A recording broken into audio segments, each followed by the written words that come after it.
Hey guys, enjoy these new 20 stories. We hope you enjoy them. Let us know your thoughts.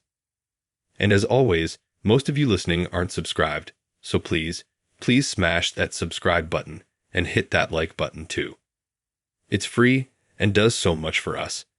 We're forever grateful. Now to the stories. It's weird how everything feels normal until you start noticing all the cracks. Like, at first it's just little things, people acting slightly off, conversations getting awkward, and suddenly you're not even sure who's on your side anymore. That's when it was like the week everything started going sideways after I broke up with Mimi. We hadn't even been dating that long. 5 months, maybe. She had this intense energy that pulled people in. Super charming, laughed loud, remembered everything you said. But she also had this edge, like you always owed her something for her attention. When I ended it, I figured she'd get mad, maybe send a long text, block me, whatever. Instead, I started getting weird looks at work. Not the casual you got spinach in your teeth kind of looks. These were deeper, like people knew something they shouldn't. The first actual sign that something was off was when Mike from accounting, who's usually super reserved, stopped by my desk and said, "You, do whatever you want in your personal time, but maybe don't bring that energy into the office." I had no idea what he meant. I asked him to explain, but he just kind of smirked and walked off. Then Jen in marketing, who I was kind of friendly with, stopped replying to my messages about the project we were both working on. She'd been cool before, but now she was ignoring me in meetings, barely even looking at me. A few days later, I called into HR. That's when it all hit me. It showed me screenshots. A dating profile with my name, my face, my job title. It even had my apartment building listed vaguely like Lives Downtown by the River. The messages were graphic, stuff I'd never say to anyone, let alone coworkers. They had screen grabs of conversations between me and people I worked with, stuff that looked like I was coming onto them, making inappropriate jokes, even threatening to send more pics if they didn't respond. It was straight up career-ending stuff. HR wasn't buying that it wasn't me at first. I had to pull my actual dating profiles, show them my phone, dig into IP addresses. The account used the same profile picture I had on LinkedIn, which is how I think she pulled it all together. What made it worse was that some coworkers had responded before realizing what was happening. A few of them probably thought I was just being weird, and others maybe got creeped out immediately and reported it. Either way, the damage was spreading fast. It took me a while to connect it to Mimi. She hadn't reached out since I ended things. No angry texts. No late night calls. That was what threw me. I thought I was in the clear because she went silent. But then I remembered one night a week before we broke up, she was playing on my phone while we were watching TV. She had a habit of snooping through people's stuff like it was no big deal. That must have been when she sent a few photos of me to herself and probably grabbed info from my contacts. I confronted her in the most indirect way I could through a mutual friend, Danny, who didn't know what was going on but agreed to ask her some questions casually. She laughed it off apparently, told him I was just mad because I got caught being gross, and tried to flip the story. But then I found a throwaway email tied to the fake profile that matched an old username she used for a blog. That's when I knew for sure it was her. It all lined up, same slang, same timing, same obsessive way of describing things. HR eventually cleared me, but it wasn't instant. For weeks, I was walking on eggshells at work. People still treated me different. Some apologized when the truth came out. Others just kept their distance like they were scared of getting dragged into more drama. I stopped on the happy hours. I took late lunches. I didn't want to explain myself every time someone saw me in the hallway. One of the worst parts was realizing how easy it was to get messed with like that. Just one person with enough time and the right kind of mean can twist your entire world up. And there's nothing cinematic about it. No big dramatic moment, no confrontation that clears your name. Just days of confusion, tension, and trying not to lose your job over something you didn't even do.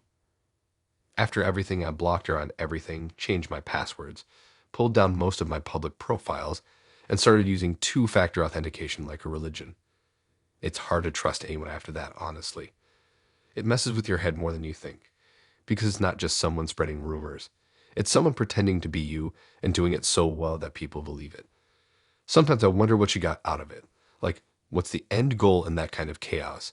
Did she think I'd beg to get back with her? Or was it just about control? I'll never really know, and honestly, I don't think I care to find out anymore. That version of her, the one who could sit behind a screen and write stuff like that pretending to be me, wasn't someone I ever really knew.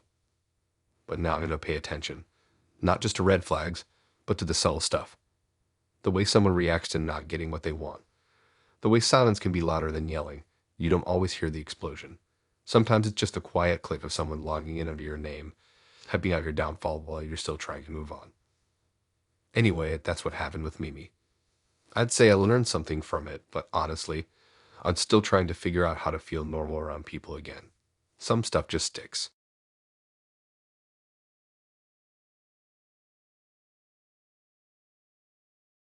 It's wild how much trust you lose in people after a breakup, especially when things don't just end. They unravel. At first, everything with Tommy felt like a slow fade, not an explosion. We'd been arguing more, yeah, but nothing that made me think he was actually planning something behind my back. If anything, I thought he was just dragging his feet through the end of the relationship, hoping I'd be the one to say it was over so he wouldn't have to feel like the bad guy. Turns out, I was giving him way too much credit. When we finally split, it was over something stupid, and showing up late to dinner and me calling him out. That night, I just hit a wall. I told him I couldn't do it anymore. He acted like it didn't even register, just nodded and left. I thought that was it. Done. Clean break. But 2 weeks later, my sister stopped replying to my texts. We were super close. FaceTimed every couple of days, shared dumb memes, talked about our parents being weird, and now suddenly I was getting hit with one-word replies. Then nothing. She blocked me on Instagram out of nowhere. I asked my mom if something was going on with her, and she just said, maybe give her space. Which was weird. I hadn't done anything. At least not that I knew of. Then things at work got tense. My manager started pulling me into these super weird check-ins every few days, asking vague questions like, is everything okay at home? Or, have you been feeling overwhelmed lately? I told her everything was fine, but she didn't seem convinced. I figured maybe I'd just been in a funk or people were picking up on leftover breakup energy or whatever. It all clicked when I got a call from my aunt. She's always been kind of a loose cannon, never one to sugarcoat anything. She asked me straight up, what the hell is this I'm hearing about you hitting someone? I had no idea what she was talking about. Then she said, Tommy told us everything. The recordings, the arguments, it's messed up. I literally felt my stomach drop. Recordings? What recordings? I didn't even know how to respond. She said she'd heard clips where I was screaming at him, cursing him out, sounding completely unhinged. She told me she didn't want to get involved, but thought I deserved to know what's being passed around. Passed around, like it was some kind of mixtape. She mentioned that he'd shared them with our family group chat and claimed he sent them to HR of my company too, just in case I snapped. I was frozen. I had no idea he'd even recorded anything, let alone edited it and sent it to people. My first instinct was to think it couldn't be real. Maybe she was exaggerating, but I called up a different cousin and she confirmed it. Said she'd heard a clip where I sounded scary and manipulative. I sat in my room staring at the ceiling for hours that night, trying to piece it together. That's when I remembered the phone. He used to leave it propped up on the counter during arguments. Said he was just charging it, or that he was Googling something in the middle of a fight. Once I even saw the camera app open, but didn't think anything of it. He was the kind of guy who'd record guitar covers in his kitchen or make voice memos to remember things. It just didn't seem that weird at the time. But now, thinking back on it, every single one of those arguments had the same setup. His phone always nearby, angled just right. Sometimes we'd be arguing, and I'd notice how calm he was. Like he was waiting for something. He never raised his voice first. He just kind of sat there pushing buttons, letting me get worked up. I never hit in or threw anything or did anything violent like he was claiming, but I definitely got loud. And he'd just sit there with his blank expression, which only made me angrier. Now I know why. He was playing a role. He was setting the scene. I eventually got a hold of one of the clips. Someone, probably my cousin's boyfriend, sent it to me on the low. It was cut so strategically. Like you could hear me yelling, sure, but only after being egged on for minutes that were obviously removed. All the context was gone. No lead up. No reason. Just me losing it over what sounded like nothing. There was even background music added to one. Piano music. Like it was a short film about domestic chaos or something. He must have spent hours editing those. Picking the worst moments, trimming everything else out, layering it just right. And he sent those not just to my family, but to my boss. Told HR he was concerned for his safety and thought I might lash out at work due to emotional instability. I was floored. I had to go to HR myself, set the record straight. I showed them texts, tried to explain what really happened. He even showed the original voice messages I had saved that showed him being manipulative and cruel. They still opened a file, said they had to monitor the situation. I wasn't suspended, but I wasn't trusted either. My sister eventually texted me. She said she didn't know what to believe anymore, that the clips made her feel sick. She didn't block me again, but we haven't talked like we used to since. There's just this weight in the air now, like she's waiting for proof that I'm not who Tommy made me out to be. The thing that messed me up most wasn't the recordings themselves. It was the fact that someone I was with, someone I shared everything with, had been collecting ammunition the whole time, like he was preparing for war while I thought we were just struggling through something normal. That kind of betrayal doesn't hit all at once. It comes in waves. You remember moments and realize they weren't real. You question every fight, every silence. You wonder how long they were planning to ruin you. I didn't see Tommy again after that. He blocked me before I could confront him.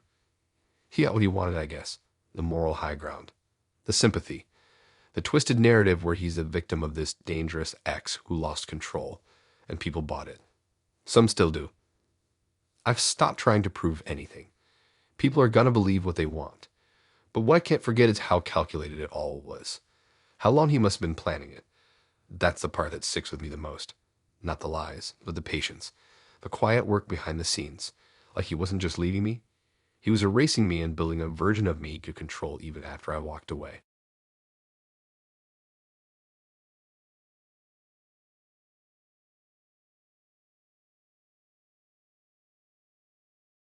It started with my keys not being where I left them. That's it. Nothing dramatic. I always drop them in this little dish by the door. Habit, like brushing your teeth before bed. One day I came home and found them on the kitchen counter next to the microwave. I didn't think much of it. Maybe I was in a rush that morning. Maybe I grabbed a snack and forgot. It was just one of those things you write off as your own brain being lazy. But then it kept happening. Not just keys. My headphones ended up under the couch when I always kept them on my desk. My favorite hoodie, which I always hung on the back of my chair, showed up in the closet. Then stuff started appearing. A mug I didn't remember buying, a candle that definitely wasn't mine, a notebook with handwriting that wasn't mine either. It was all small, random stuff that could have easily been dismissed, except it kept happening. At one point, I convinced myself I was just overthinking. Work had been stressing me out, and I figured I was just tired and forgetful. You start making excuses when you don't want to believe something's off. But deep down, I had this weird itch in the back of my head like something wasn't right. My apartment didn't feel like it was mine anymore.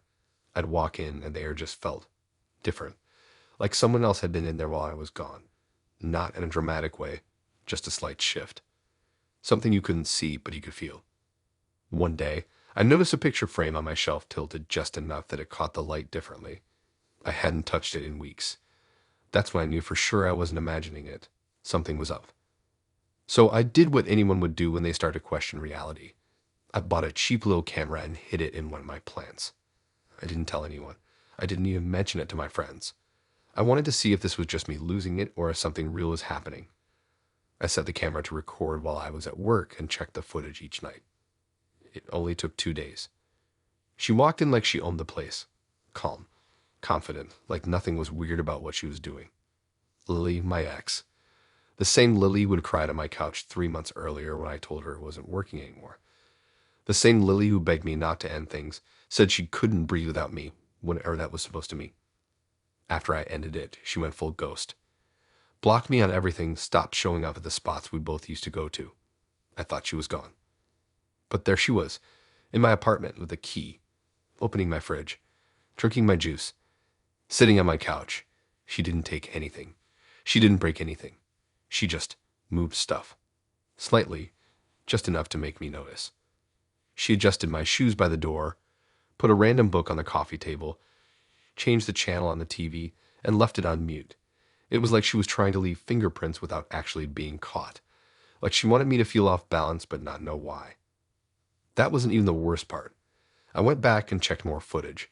She'd been doing it for weeks, maybe longer. She had a routine. Always while I was at work. She came in, stayed for 20 or 30 minutes, then left. Sometimes she'd bring snacks. Once, she left a post-it note on my fridge that just said "Hi" in tiny letters, then took it with her. Another time, she folded a shirt from my laundry basket and left it on my pillow. I felt sick watching it. Not scared. Just deeply, deeply messed up. It wasn't some big dramatic break-in. It was quieter than that. More intentional. Like she was trying to rewrite the space around me without me knowing. Like she was trying to stay part of my life in this creepy, haunting kind of way. I changed the locks the next day, called my building and told them to remove her from the guest list, even though technically she shouldn't have still had access anyway. I bought more cameras, upgraded my system. I even slept with the lights on for a few days just because the idea of someone being in my apartment when I wasn't there made my skin crawl. I didn't confront her right away. I didn't even know how to start that conversation. Hey, I caught you secretly entering my apartment and rearranging my cereal boxes. That's not exactly casual. I ended up texting her a screenshot from the footage, just a still of her walking past my bookshelf, and said, I know. That was it. She didn't respond. She blocked me again. This time, it felt final. I still don't really know what she wanted. She wasn't stealing anything. She didn't vandalize anything. She wasn't trying to hurt me, at least not in the obvious way. But she wanted me to feel something. Uneasy, unsettled, confused. And it worked. It really worked. For weeks, I felt like I was falling apart. I questioned my memory, my focus. I thought I was losing it. And that was exactly what she was going for. It was like psychological warfare, but without any yelling or threats. Just tiny nudges, small changes, little tricks that make you question your own brain. I still double check everything now. I'll leave something in one spot and take a picture of it just in case. I know it's overkill. I know she's gone. But that kind of thing sticks with you. It gets under your skin and lingers. I told a couple of close friends about it, but it's not the kind of story people know how to respond to. It's not dramatic enough to be a movie plot. It's just weird and unsettling and quiet. But that's what made it so effective. If she'd screamed or broken a window, I could have called the cops. Instead, she just waited until I was gone and made my world feel unfamiliar, one little shift at a time. Now the apartment's mine again. The air feels normal. The light comes through the windows the same way it used to, but I still walk in and scan the room. Every time, just to make sure everything's where I left it.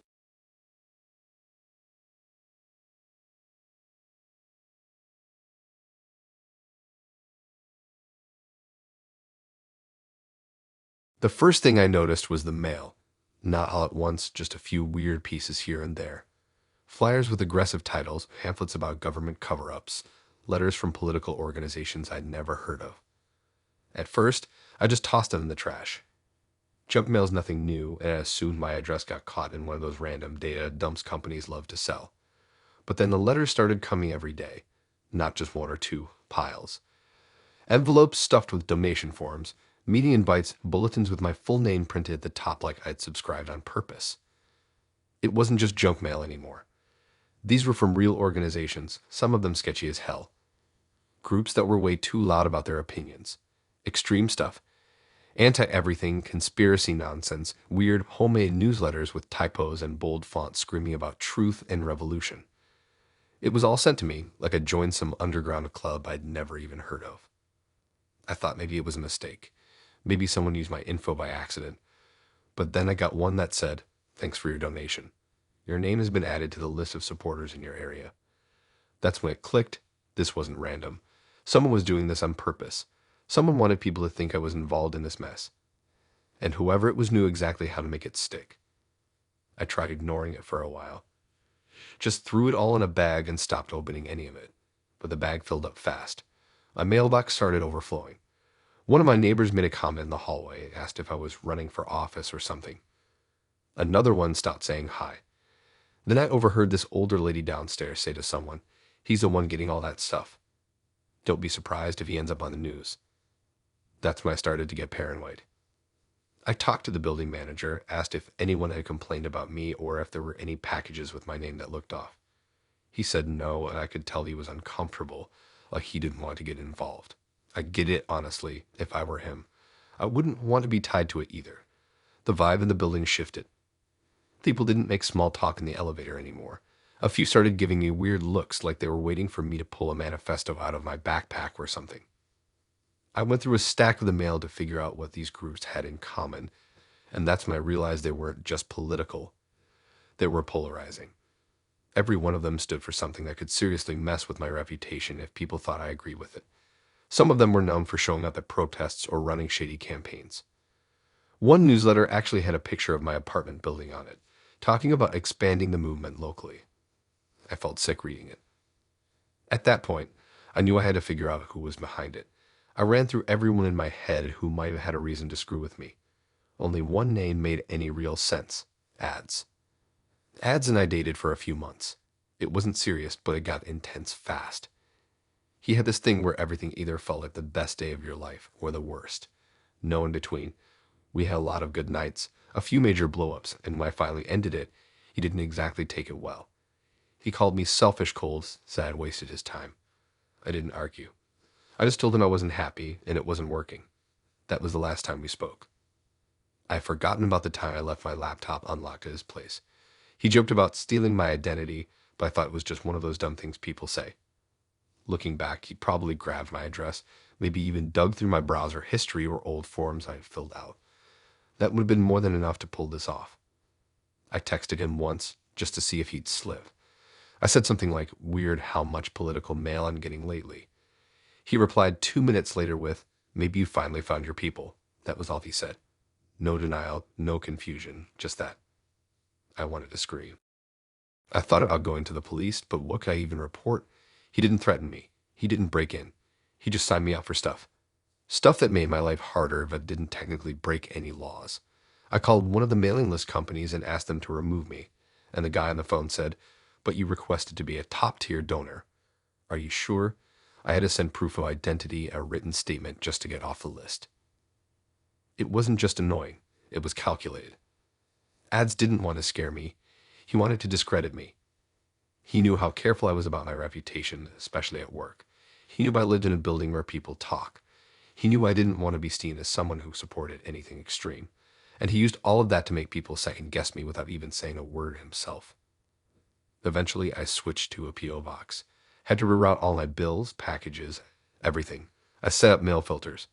Started checking my name online every week just in case something new showed up. I even told HR at work just to cover my ass, make sure they knew that if anything ever came their way addressed to me, it wasn't legit.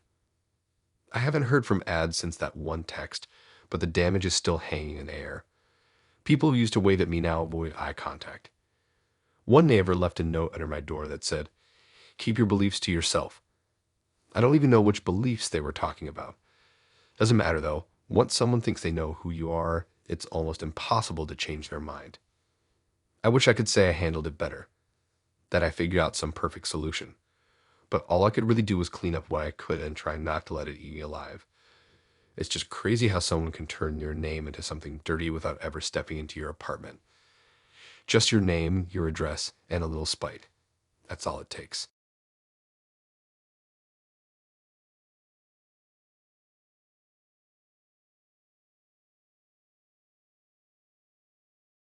I still remember the exact day she told me she was pregnant because it was also the day I had officially started moving on.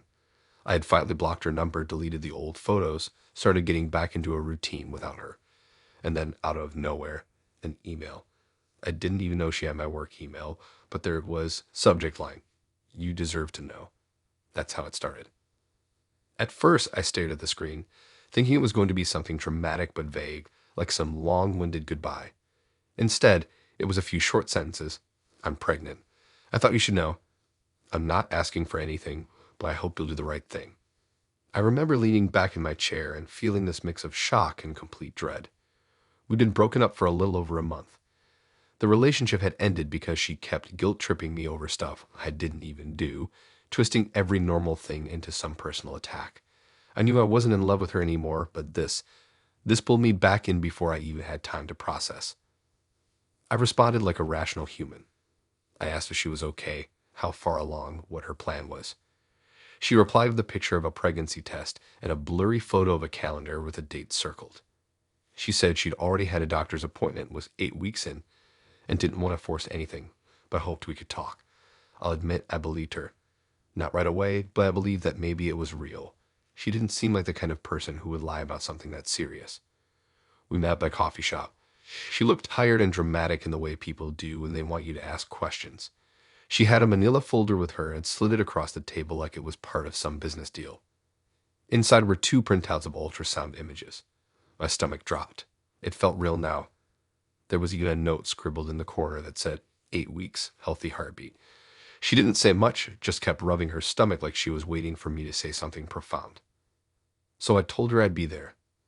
I said I wasn't running, and that I'd do what I had to do if this was legit. She smiled for the first time in weeks. I remember thinking maybe she's scared too. Maybe she's being honest and just didn't know how to tell me before. But then stuff started feeling off. I asked if I could come to the next appointment, and she dodged the question. Said it was early, the doctor didn't allow visitors yet. Then she said her mom was going instead. Every time I brought it up again, she'd deflect, say she was nauseous or tired, or that I was stressing her out by not trusting her. She kept telling me to focus on being supportive and not make it harder than it already is. I didn't push too hard at first. I didn't want to be the guy accusing someone of lying about a pregnancy, but I started noticing things. She was posting on social media, tagging baby accounts, but only in stories that disappeared. She never mentioned it publicly, just cryptic posts about growing life and unexpected blessings. When I asked if she told her friends, she said only a few people knew, and she didn't want to be judged. I figured, okay, maybe she's just scared. People handle stuff differently. Then came the guilt. She said things like, I wish you'd come back. Our baby deserves both parents. She sent me links to baby name generators, pictures of cribs, even baby shower inspiration boards. I started feeling trapped. I couldn't even tell if she wanted me in the picture as a dad or as a boyfriend again. I asked for one simple thing, proof. Just a doctor's note, a scan with her name on it, anything. She went silent for a day and sent me a blurry image of what looked like a clinic visit summary. It was cropped weird and had her name barely visible in the corner. I showed it to a friend who's in med school, and they immediately said it looked fake, like someone copied a template off the internet. I started pulling away. Not ghosting her, but not playing along anymore. I told her I'd wait until she was ready to be honest. That's when things really escalated. She messaged me 2 days later saying she lost the baby. Said she was devastated, had been bleeding for hours, went to the ER. She said it was my fault because I abandoned her emotionally. She said the stress made her body shut down. I didn't know what to say. It was awful if it was true. But the more I asked for details, the less she responded. The tone of her text changed from grief to guilt tripping again. You got what you wanted, as she wrote once. Now you don't have to deal with me over the baby. But here's the thing. I never saw any paperwork, never saw any medical reports. Nothing that couldn't have been made on a computer or pulled from Google. A few weeks later, one of her friends reached out to me. We weren't close, but she said she thought I should know the truth. Sandra had been lying. There was no pregnancy, no miscarriage. She'd made it all up to get me to talk to her again. The ultrasound images, screenshots from Pinterest, the appointment dates, fake. The friend had seen her bragging in a group chat, laughing about how it was still wrapped around her finger. I didn't reply. Not to her, not to the friend. I just blocked her on everything. It messed with my head, honestly. Not because I missed her, but because I believed her. I put my own life on pause for something that wasn't even real. I treated her like she was carrying a part of me, and she used that to try to manipulate her way back into my life. It wasn't about love or regret or even revenge. It was about control. She wanted to make sure I couldn't move on without feeling like I was abandoning something important. And when I didn't play along, she took it further and made up a tragedy just to keep me in her orbit a little longer. I think what gets to me most is how easy it was for her to lie and how hard it was for me to believe the truth. When you care about someone, you want to believe them. You give them the benefit of the doubt. But she turned that into a trap.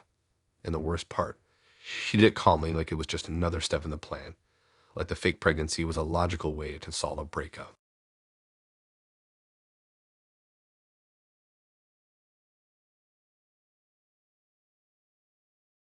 You don't really think about how easily people can mess with your life until someone does it from the inside.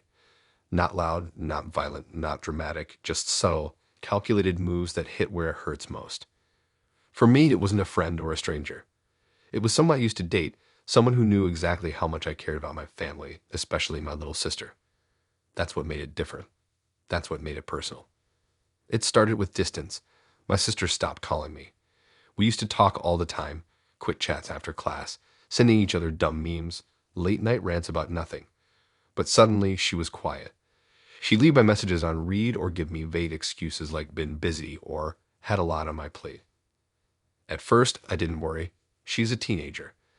That kind of behavior isn't exactly shocking. But then she skipped my birthday. Didn't text, didn't post anything. Didn't even send a sorry I forgot. That was the moment something clicked. I called her and she didn't answer. Sent a follow-up text and got a cold response. I just need space right now. That wasn't her. Not at all. She was the type to overshare everything, even stuff I didn't ask to know. The silence wasn't just strange. It was deliberate, like she didn't want me around. And I couldn't figure out why. So I asked our parents if she was okay. My mom said she seemed off lately, but chalked it up to school stress. My dad barely noticed, but I knew something deeper was going on. I just couldn't put my finger on it. Then one night, I was hanging out with some mutual friends, and one of them brought up DevCon. Didn't you two used to date? They asked. I nodded, trying to keep it casual. We'd been together for maybe 6 months. It was intense in that way short relationships can be. Constant texts, emotional highs, the usual crash and burn ending. I broke it off because he got weirdly possessive and had this habit of playing mind games. But after the breakup, I figured that was it. We didn't have shared friends. No messy drama. Just silence. Apparently not. The friend who brought him up said, I saw him talking to your sister a few weeks ago. Isn't that weird? I didn't even know they'd ever met. I asked where, and they said they were both volunteering at this local youth center, helping with tutoring or something. That's when the pieces started falling into place. He found her, on purpose. I didn't want to jump to conclusions. Maybe it was a coincidence. Maybe he didn't even know who she was at first. But the more I thought about it, the less I believed that. My sister used to post about me all the time. She tagged me in everything. Anyone with half a brain could have figured out we were close. If Devkin ended up working at the same place as her, it wasn't by accident. I asked her about it. Just sent a casual message like, hey, you working with anyone I might know at the center? No reply. I waited a day, then followed up. Still nothing. The next week, my mom mentioned that she'd gotten a call from my sister's school because she'd been caught skipping class. Totally out of character. I drove over to her place to talk, but she refused to open the door. Told me through the screen that she didn't trust me anymore. That she knew what kind of person I really was. I just stood there, confused and hurt, trying to get her to explain. She wouldn't. The worst part, I had no idea what she thought I'd done. I started asking around. One of her friends eventually broke and told me that my sister believed I had a criminal past, that I'd been violent, that I'd hurt someone and lied about it. The story was that I covered it up, and that's why I didn't want people digging into my background. It was ridiculous. None of it made sense. I've never even had a speeding ticket, but somehow DEFCON convinced her that it was true. He didn't just lie, he backed it up with fake screenshots. Texts that looked like they were from old exes, blog posts that didn't exist anymore, even a fake account that was supposedly from someone warning others about me. All of it fake, but believable enough if you're young and someone you trust is the one feeding it to you. He spent months planting those seeds, slowly turning her against me. Every little doubt, every weird story, every exaggerated detail. She didn't stand a chance. She was 16, already going through her own mess, and here comes this adult who acts like he knows more than anyone, feeding her stories about her big brother being some hidden monster. I don't know how he justified it to himself. Maybe he wanted revenge. Maybe he thought he was protecting her. Or maybe he just liked the control. When I finally showed my parents everything, they didn't know what to do. They confronted her, but she just cried and said I was manipulating everyone. It took weeks. Weeks of showing her my records, screenshots, proof of who Devcon really was. Eventually, one of her friends came forward with messages where he admitted to lying. That's what finally broke the spell. She called me sobbing, said she didn't know what to believe, said she felt stupid. I told her she wasn't, that none of this was her fault, and I meant it. Because when someone's older and smarter and knows exactly what to say, it doesn't matter how close you are to someone, you can be turned. That's what he did. He wormed his way in and slowly twisted her view of me until I didn't even look like myself in her eyes anymore. We're okay now, it's not the same. But we're rebuilding. She still apologizes sometimes, and I always tell her to stop. What she went through was messed up, and she didn't deserve it. None of us did. Devcon vanished after it all came out. No apology, no explanation. Just disappeared. It's hard to explain the kind of damage someone like that causes. Not just lies, not just rumors. He took a piece of my relationship with my sister and tried to break it on purpose. That's a level of cruelty that sticks. Not loud, not public. Just slow destruction, one quiet conversation at a time.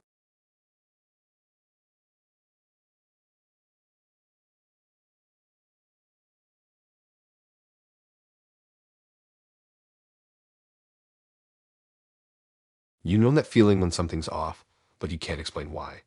That's how it started. Not some major event, just this steady buildup of weird tension at work. Clients who used to be friendly were suddenly cold. One sent an email that said, "Didn't expect that kind of tone from you." Another straight up ghosted me in the middle of a project. I thought maybe I'd said something wrong or missed a deadline, but I checked everything. My emails were clean. My communication was normal. Nothing made sense. It got worse. One of our long-term clients forwarded an email to my manager with a note that said, "Is this your employee's idea of professionalism?" I was confused. My manager called me in and pulled up the email. It was signed with my name, sent from my work address. It sounded nothing like me. It was snippy, passive-aggressive, full of weird, sarcastic lines that almost felt like a parody of how someone thought I talked. At first, I thought maybe I'd been hacked. I checked the email headers. It was sent from our system, not some fake clone. Real timestamp, real IP address. My IP address. My account. That's when it hit me. Madison. She and I had broken up 2 months earlier. We worked at the same company, different departments, and when we started dating, it seemed harmless. A few people knew, but we kept it low key. We weren't one of those couples doing PDA in the break room or anything. It was casual until it wasn't. She got serious fast. Started dropping hints about moving in together, talking about future plans I never agreed to. I tried to slow things down, be honest, but she didn't take it well. When I finally ended it, she acted cool about it. Smiled and said, "Okay, I get it." That was the last thing she ever said to me directly. But now my email was being used to send clients messages I didn't write. I started digging. I checked my sent folder. Nothing. I went into the email logs and noticed something weird. Messages being sent outside of my usual hours, like 3 a.m. on a Sunday, and not just 1 or 2. Dozens. All to clients I was actively working with. Each one had the same kind of tone. Petty, passive-aggressive, weirdly personal. Like someone was trying to make me look unhinged, but not in an obvious way. Just enough to cast out. I brought it to IT. They ran a check and said my account had been accessed from my usual computer, no signs of external interference. But here's the thing, I'd left my laptop unattended at work a couple times. Madison had worked Lee on those same nights. She still had access to the office, still had her credentials. All she needed was 10 minutes and no one around. The more I thought about it, the more it made sense. She knew my writing style. She'd seen me draft emails. We used to joke about how predictable my phrasing was. She knew the people I worked with, the tone I used, even the way I signed off. All she had to do was log in, fire off a few emails, delete the sent items, and wait. I wouldn't have even noticed if that client hadn't forwarded one to my boss. I tried confronting her once, through Slack. Just asked, "Have you been in my office recently?" She replied with a laughing emoji and said, "Nope." Why? I didn't answer. She didn't follow up. HR opened a quiet investigation. It didn't tell anyone, just started pulling logs and checking badge access records. That's how they found it. Madison had used her badge to enter my floor 3 times after hours, each time around when the weird emails were sent. That was enough for them to take it seriously. They didn't fire her immediately, but they did restrict her access and started questioning people. She didn't deny it, just said I deserved it and that I shouldn't have acted like she didn't matter. I found that out later from one of the HR reps who gave me the rundown after everything blew up. Apparently, she'd been bragging to one of her friends about how easy it was to ruin someone quietly. She didn't think anyone would trace it back. She assumed I'd just get written up or lose clients slowly over time and start to question myself. The scariest part wasn't the emails themselves. It was how believable they were. She didn't write anything outrageous. Just enough to raise an eyebrow. Enough to make a client think I was rude or flaky or disinterested. It's subtle stuff like that that messes with your reputation in a way that's almost impossible to fix. You can't undo that kind of damage with one conversation. You can't email someone and say, "Sorry, my ex was pretending to be me." That just makes you sound even worse. I spent weeks repairing relationships. reaching out to clients one by one, trying to rebuild trust without oversharing. I kept it professional. Just told them there had been unauthorized activity on my account and that it had been resolved. A few of them bought it. Some didn't. One client pulled their account entirely, just gone. No explanation. Madison was let go a few weeks later. Quietly. No big scene. She just stopped showing up, and someone new took over her projects. People whispered, but no one really knew the whole story. I didn't tell anyone either. What was the point? All it would do was turn me into office gossip.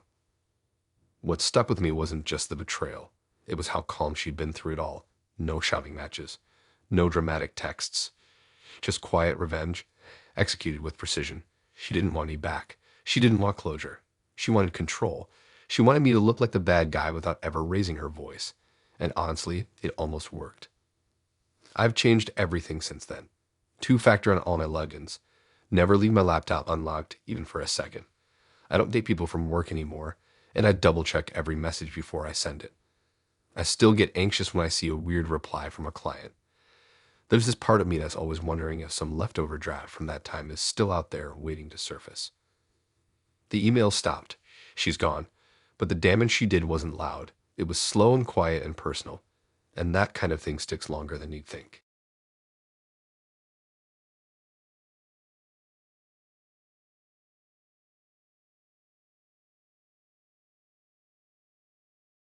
The first time I saw the two of them together, I thought it was a coincidence. Chris and my friend Morgan sitting next to each other at a party, talking like they'd known each other forever. I walked in, said hey to everyone, grabbed a drink, and didn't think twice. Breakups are weird. You cross paths. Life keeps moving. That's how I saw it anyway. We'd been broken up for a little over a month. It wasn't a clean split, but it wasn't a disaster either. Chris said he needed space to grow. I told him I was done being treated like a therapist with benefits. He cried. I cried. We said our goodbyes, and then we blocked each other. That was supposed to be it. So when I saw him at that party, my stomach dropped, but I played it cool. Morgan introduced him like they had just started hanging out. I didn't ask questions. I told myself it didn't matter. People move on. But something felt off from the jump.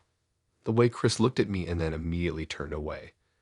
The way Morgan suddenly started talking about how people change after a breakup and you never really know someone. Over the next couple of weeks, I noticed a shift in my friend group. People weren't reaching out like they used to. I'd send memes and get no replies, invite people to hang out, and they'd say they were busy, then post stories of them all together the same night. I figured maybe I'd just become the single one and things were changing naturally, but it kept happening. Then my cousin texted me. She said my aunt had brought up something weird at dinner. Apparently Chris had been hanging out with my family. Not just once. Multiple times. He showed up at a community event my parents helped organize.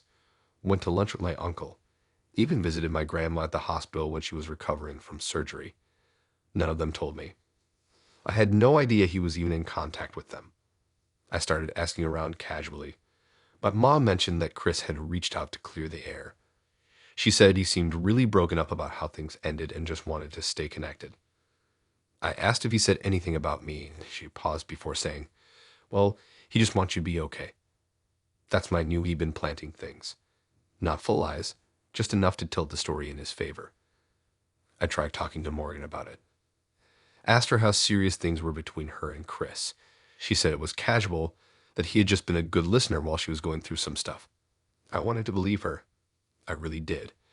But then she slipped up. She said, he told me everything that happened between you two, so I get why you'd be sensitive. I never told Morgan the details. Not the real ones. And I knew for a fact Chris wasn't telling those stories straight. Apparently, he'd been going around saying I was manipulative. That I played the victim every time we fought. That I twisted his words, made him feel like he was going crazy. He said I isolated him from his friends, made him delete contacts, monitored his socials. None of it was true. We fought, yeah, but it was never one-sided. I never made him cut anyone off. He was the one who'd spiral and shut down whenever things got serious. But the version of me he built, that version was hard to argue with, because it wasn't outlandish, it was just believable enough. He'd take moments where I was upset and reframe them as emotional abuse. He'd tell people he was scared to be honest with me because I exploded when things didn't go my way. I never yelled, not once. But when you tell enough people the same story, it becomes real to them. My sister didn't invite me to her birthday dinner that year. When I asked her why, she said Chris had warned her it might be awkward if I came. He was just trying to keep the peace. That was the excuse. He showed up to that dinner like he was part of the family. Took a photo with my parents, sat next to my niece, smiled in the pictures like he belonged there. I started feeling like I didn't recognize anyone anymore. The worst part, I couldn't even defend myself without sounding bitter. If I said, Chris is lying, people would say I was just mad he moved on. If I explained the truth, it looked like damage control. He got ahead of the narrative. He filled in the silence I left behind with his own version of events. And by the time I realized what was happening, it was too late to undo the impact. Eventually, I stopped trying. I didn't chase down the people who believed him. I didn't confront my family or beg for explanations. I just started over in small ways, rebuilt my circle, found new routines. But every so often, I'd run into someone who used to be close to me, and I could see it in their face, that hesitation, like they didn't know who I really was anymore, like they were trying to reconcile the version of me Chris gave them with the person standing in front of them. I still don't understand what he wanted. Maybe validation, maybe control. Maybe he just couldn't handle the idea that he was the one who got left. So instead, he flipped the script, made it look like he was the survivor of something toxic. It gave him sympathy, attention, even love from people I used to trust. He didn't ruin my life, but he fractured it. In little ways that took time to fix, and he did it without ever yelling or making a scene. Just by sitting next to people I cared about and telling them stories where he was a hero and I was the storm. Now when people bring him up, I just nod. I don't try to correct the record, because the people who matter don't need the whole story, and the ones who believed him never really knew me to begin with.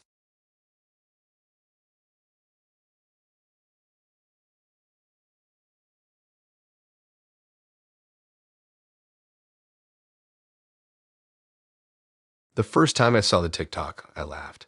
I didn't know it was about me. It was just some girl trying to train her dog, yelling random commands and making jokes when the dog didn't listen. The dog was cute, some kind of fluffy mutt with a big goofy face and ears that stuck out sideways. The captions were full of dramatic fake quotes like, "Why can't you do anything right?" or "Stop being so sensitive." Harmless stuff, or so I thought. Then I saw the name. She called the dog my name. My actual name. Not a nickname or a shortened version. Full on, unmistakable, right there in bold white letters across the screen. Training / my name. Day 4. Still can't follow basic instructions. I stared at it for a minute, not even fully processing. Then I checked the profile. Olivia. Of course it was her. The account wasn't under her real name. The profile pic was her face, no doubt. And the bio had her old inside joke from when we were together, like she just slapped it there for me to find. I hadn't spoken to her in over 2 months. We dated for a while, things were good for a bit, but she had this way of turning everything into a performance. Even our fights felt like auditions for something. She'd cry and then instantly snap back into casual conversation like she hadn't just accused me of being the reason she didn't trust people. I ended it after one too many mood swings and one too many times being made to feel like I was the villain for setting boundaries. But I never expected this. I scrolled through her page and it was all videos of the dog. Always named after me. Every single caption had some kind of dig that only someone close to us would get. Things like refuses to apologize after chewing out my things, or still has commitment issues with the leash. It was too specific to be random. She was using this dog like a stand-in for me, dragging me through her weird public therapy sessions and tagging our mutual friends in the comments. I tried to brush it off. It's just social media, right? People do stupid stuff for likes, but the videos kept coming. She posted almost every day. Training / my name. Day 9. Ghosted me after I was too affectionate. Then one where she threw a toy and the dog didn't fetch it, and the text said, just like the real one, emotionally unavailable. I didn't know what to do. Do you respond? Do you comment? Do you ignore it and hope it dies off? I chose silence, but it didn't stop her. Friends started messaging me. Some were laughing like, "Yo, is this about you?" Others were more serious, asking if I was okay, telling me Olivia was spiraling. One of my coworkers even mentioned the videos in passing, saying, "You must have really messed her up, huh?" I had to pretend I didn't know what they were talking about. It wasn't just that she was making fun of me. It was how performative it was. Every video had background music, edited captions, perfectly timed expressions. She was clearly putting effort into these, and people were eating it up. Her comments were full of people calling the dog adorable, tagging their friends, and saying this is so relatable. No one knew it was about a real person, about me. I finally messaged her. I didn't want to, but I figured I had to try. I kept it short. Just said, please stop using my name in your videos. She replied with, it's just a name. Don't flatter yourself. And then she posted another video the next day titled, training/my name, day 15. Thinks everything's about them. It felt like I was in a loop I couldn't get out of. Like I was still in a relationship, just now watching it unfold from the outside. She had turned our breakup into content. She was rewriting the story with a dog and some snarky captions, and there was nothing I could do about it. People believed the narrative she was selling because it was funny. It was cute because it didn't look like revenge. It looked like comedy. But it was revenge. It was so clearly revenge. I ended up reporting the account. Not because I thought TikTok would actually do anything, but just because I needed to do something. It didn't take it down. I guess nothing violated the guidelines. No threats, no hate speech. Just a girl and her dog and a trail of passive-aggressive jabs at her ex. Eventually, one of our mutuals told me Olivia admitted the whole thing was about me. Said she started it as a joke, but then leaned into it once people started watching. She thought it was harmless, that I deserved a little humiliation for how I handled the breakup. And maybe in her head, that made it okay. But here's the thing, humiliation doesn't always come from big public scandals or full-on character assassination. Sometimes it's little videos with a cute dog and clever captions. Sometimes it's the quiet way someone turns your name into a punchline and makes sure everyone hears the joke before you can explain the truth. She kept posting for a while. Eventually, she stopped using my name. Switched to just calling the dog dummy or boyfriend or whatever else would still get attention. I blocked the account. I didn't want to see it anymore. I didn't want to give it space in my head. But it's weird how long that kind of stuff sticks. Not because it ruined me. It didn't. I still had my job, my friends, my life. But because every time someone makes a joke about dogs acting like their exes or tags me in a pet meme, I think of those videos. I think of how quickly someone can turn your identity into a character for public entertainment, and how powerless you were once it's out there. It wasn't about a dog, it was about control. Twisting the story in a way that made her feel like she won. Like she got the last word, even if it was just barking into a camera. And the worst part is she kinda did. Because while I moved on, part of me is still trying to forget that for a while. My name was trending in a stranger's comment section for all the wrong reasons.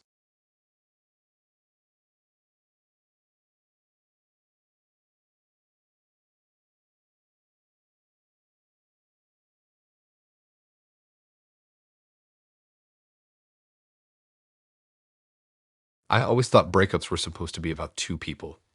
You argue, you cry, you block each other, and then you heal. Maybe you get sad when certain songs come on. Maybe you avoid the street where they live for a while. That's how I thought it went. What I didn't expect was for mine to turn into a group project led by someone who should have just let things go. Ethan and I weren't even together that long. 3 months, maybe 4. It felt longer at the time because we were in that early stage where you text constantly, hang out almost every day, and pretend like it's not getting serious even though it clearly is. But it got messy fast. He was the kind of person who needed to be the center of attention, always positioning himself as the victim no matter what was happening. If I was stressed, he'd get upset because I wasn't being supportive enough. If we disagreed on something, he'd act like I was attacking him personally. It was exhausting. So I ended it. Told him it wasn't working, that I needed space, and that it wasn't healthy for either of us. He didn't yell, didn't cry, just said okay and left. I thought it was going to be the cleanest breakup I'd ever had. But I didn't realize that silence from Ethan didn't mean peace. It meant he was busy scheming. It started with a weird follow notification. One of my exes from years ago suddenly followed me on a random platform I barely used. I thought it was strange but didn't read into it. Then another one liked a really old post. Then another one sent me a message that just said, wow. No context, no explanation. I had this weird feeling in my gut like something was happening, but I couldn't figure it out. Then I got a screenshot. It was from an old friend, someone who had also dated me briefly years back. They sent me a picture of a group chat with the title Jane Survivors Club. That's not even a joke. That's what Ethan named it. A literal group chat of my exes, all pulled together into one thread like it was some kind of intervention or support group. He had somehow tracked down every person I'd ever been involved with, no matter how casual, and messaged them with the same opening line. "Hey, I think we have something in common." And they replied. Some of them were clearly confused. One person asked, "Is this a joke?" Another just left the chat immediately, but a few of them stayed. And those were the ones Ethan focused on. He told them I was manipulative, that I had a pattern of emotional neglect, that I weaponized empathy and made people feel like they owed me something. He sent them cherry-picked texts, messages taken out of context, things I'd said in the middle of emotional conversations that made me sound cold or heartless. And worst of all, he made it sound like I was still doing it, to him, to others, to whoever was next. He created this echo chamber where all my worst moments were highlighted and passed around like a story they were writing together. I wasn't a person to them anymore. I was a cautionary tale. One of the people in the chat eventually messaged me directly and told me what was going on. They felt weird about it. Said it started as venting but then turned into something else. They sent me screenshots. There were dozens of messages. Ethan analyzing my behavior like I was some kind of villain from a psychology textbook. People replying with stories that were half true, half twisted.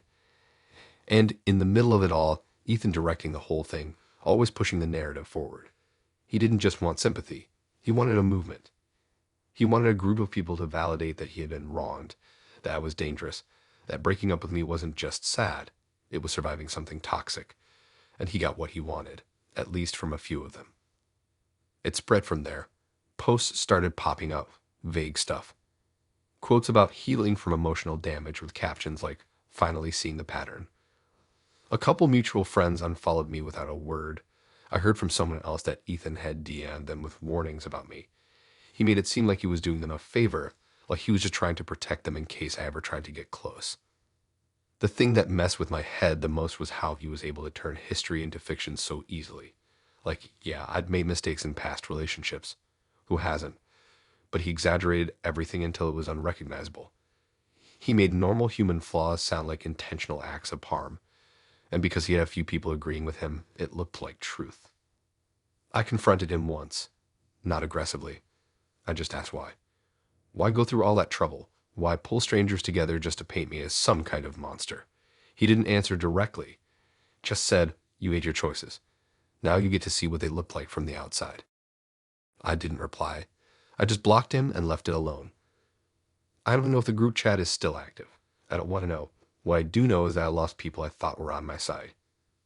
I had to explain things I never thought I'd have to defend. And I've had to live with the fact that someone turned my life into a group discussion without me even being there. Eventually, it all faded. The posts stopped. People moved on. Ethan probably found a new story to tell, a new villain to point at. That's how it goes with people like him. They're always the victim, always the center of a drama only they can see. What stuck with me wasn't just the betrayal, it was the scale of it.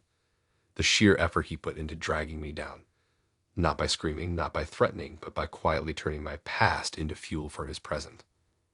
He didn't break me, but he reminded me how easy it is to be misunderstood when the loudest voice in the room is telling your story for you.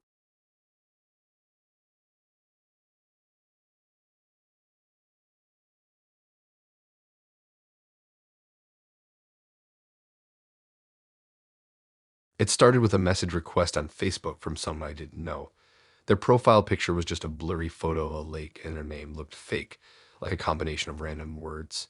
I almost ignored it, but curiosity got the better of me. I opened it, and the message said, "You need to leave her alone. She's moved on. Stop harassing her." I sat there staring at it, confused as hell. I hadn't contacted Courtney in weeks. We broke up, and yeah, it wasn't a fun ending, but I respected the silence.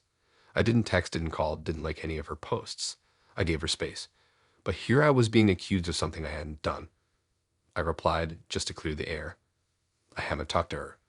I don't know what you're talking about." No response. The next day, another message came in. Different person, same vibe. "You're a creep. Leave Courtney alone." This one included a screenshot of a text conversation. It looked like it was for me, begging her to take me back, saying I'd do anything, and that I couldn't handle life without her. My name was at the top of the screen. My profile picture. The whole thing looked legit, except I'd never sent those messages. That's when I started to panic a little. I texted one of our mutual friends, asked if they heard anything weird lately. They said, honestly, yeah. Courtney's been posting about you nonstop in a couple local Facebook groups. She's saying you won't leave her alone. I asked for proof. 10 minutes later, I got screenshots. There were posts from Courtney in a local community group, the kind where people sell old furniture and complain about fireworks. She wrote this long post about how she was being harassed by an ex, how he wouldn't take no for an answer, and how she was scared for her safety. She didn't use my name directly, but she described me down to the job I had and the neighborhood I lived in. People in the comments were outraged. Some were offering advice, others were tagging moderators to get the post more attention. One person even said, "I know who you're talking about, I've seen it around." I felt like I was being framed. Then came the screenshots. She posted these images of supposed text conversations between us. In them, I was saying the worst things, begging, threatening, insulting her when she didn't reply. It looked real, but I knew they weren't. I'd never said those things. I didn't even have those messages in my actual history. That's because they were fake. Fully made up conversations using apps or fake message generators. You can make anything look real if you put in a little effort. And she clearly did. I reached out to her directly. Just one message. "Why are you doing this?" She didn't reply, but she did screenshot the message and post it with a caption. "He's still trying to contact me after everything." That just made it worse. Now she had proof I was messaging her, even though it was literally just me trying to understand what was going on. I contacted the moderators of one of the Facebook groups and told them the screenshots were fake. They didn't really care. One of them said, "We take harassment seriously. If you were blocked from the group, it's probably for a good reason." That was it. No way to explain, no way to defend myself. I got blocked from 2 of the groups I had been in for years. One of them was where I found roommates. Another was for my neighborhood. Gone, just like that. People started acting different in real life, too. A local coffee shop where I used to chat with the barista every morning, she stopped making eye contact. I'd walk into stores and feel people staring. Not everyone, but enough to notice. It felt like I had a label on my back, like everyone had decided who I was based on a version of me that didn't exist. One night, I got a knock on my door. It was late, and I wasn't expecting anyone. I looked through the window and saw 2 cops. I opened the door, heart racing. They said someone had filed a report about online harassment, and they were doing a wellness check. I explained everything. Showed them my phone, my social accounts, the lack of any messages going out to Courtney. They were polite but firm. Said even if I hadn't done anything, it was probably best to stay away and let things cool down. I nodded, but I felt sick. I hadn't done anything. And now I was the one being told to stay quiet. I spent the next week gathering evidence. I found the fake message generator she used. Matched the font, the spacing, the style. I even found the exact app she used to edit the timestamps. I posted my own thread in one of the groups explaining everything, laid it all out with screenshots, receipts, explanations. It got a few likes. A few people said sorry, but most just ignored it. The damage had already been done. I wasn't the guy who explained the truth. I was the guy who'd already been accused. She kept going for a while. More vague posts. More stories. But eventually people stopped paying attention. The drama faded like it always does online. People moved on to the next scandal, the next neighborhood argument. I started over in new spaces, joined new groups, made new friends. But I never really shook that feeling. That someone could make up an entire story about me, and people would just believe it. Because it was easier to believe the victim than question the narrative. I think about it sometimes, how she put so much energy into ruining me without ever having to say my name. She weaponized screenshots, turned fake messages into truth, and no one asked her for proof. She didn't screen or threaten or show up at my door. She didn't need to. All she had to do was post a few pictures, say a few things, and let the internet do the rest.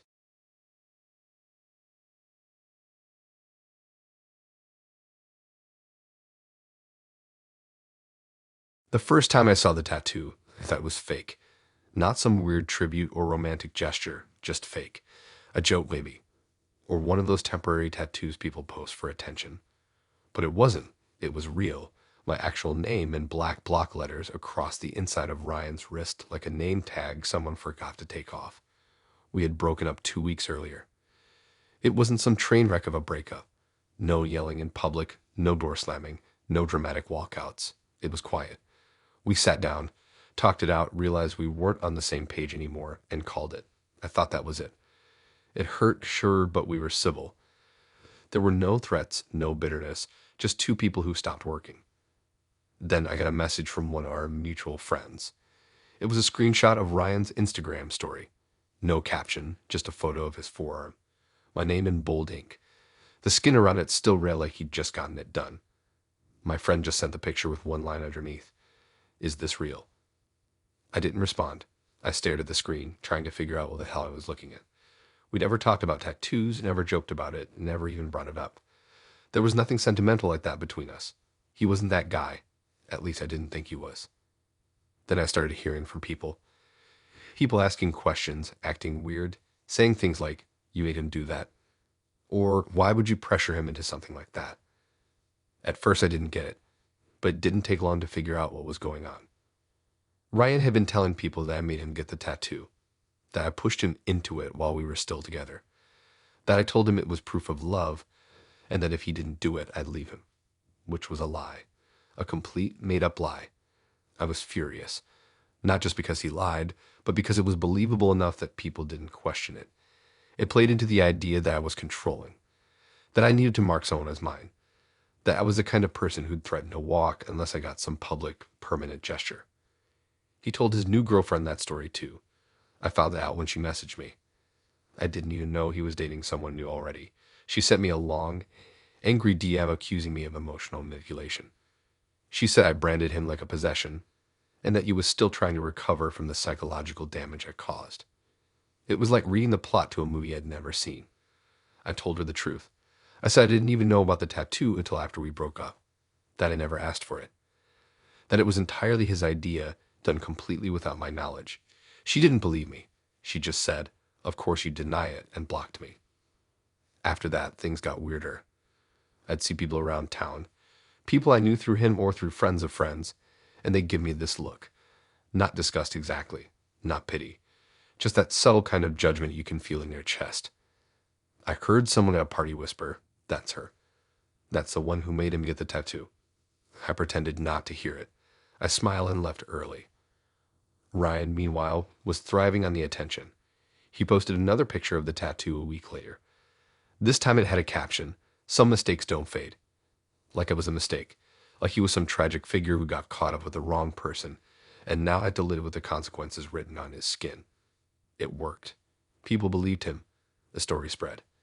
And because I didn't defend myself, because I didn't post my own version of events, I became the villain by default. In their eyes, I forced a guy to get branded with my name, broke up with him, and left him to deal with the emotional wreckage. He became the poor guy with the scar and the sob story. The truth is, I left the relationship when I realized I was carrying all the weight. I was the one making plans, showing up, doing the work. He coasted. He was charming, sure, but shallow. He liked the idea of commitment more than the reality of it. He only put in effort when he was losing me. And that tattoo, that was never about me. That was about him. About creating a story. About keeping himself in the spotlight. About making sure he had a permanent excuse to bring me up, to play the hurt one, to stay connected in a way I never asked for. Eventually, I stopped caring. People can think what they want. The ones who know me didn't believe it. They knew I'd never asked for something like that. They knew how the relationship really went. But the people who didn't know me, who only heard his version, they saw the ink and they filled in the blanks. I don't talk to Ryan anymore. I don't see him. We don't cross paths. But I know the tattoo is still there. Still fresh, still visible, still telling a story that isn't true. And every time someone asks him about it, he gets to choose how that story is told. That's the worst part. Not the lie. Not the damage to my name. But the fact that he gets to wear my name like a wound and pretend he didn't carve it into himself.